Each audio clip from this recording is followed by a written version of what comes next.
ഉറങ്ങാൻ പോയി നിന്നെ 6-7 വർഷം കഴിഞ്ഞല്ലേടാ കാണുന്നത്. അതൊക്കെ പോട്ടമ്മേ. ഇവൾക്ക് വരുന്നുണ്ടല്ലോ സന്തോഷം. എന്താടി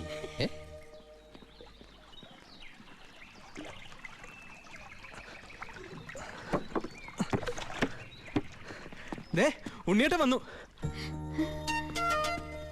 ഓർക്കാപ്പുറത്തല്ല അമ്മേ ലീവ് കിട്ടിയത്. അതുകൊണ്ട് ഒരുപാടൊന്നും വാങ്ങാൻ പറ്റിയില്ല. അമ്മയ്ക്ക് ഷുഗറും പ്രഷറും നോക്കാൻ, പിന്നെ നിനക്ക് മിഠായി, ഓടി CD. എടാ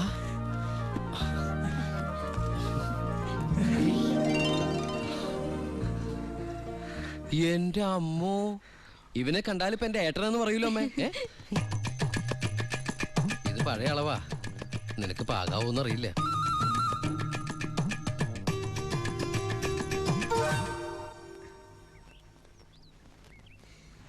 നീ പിടിച്ചേ.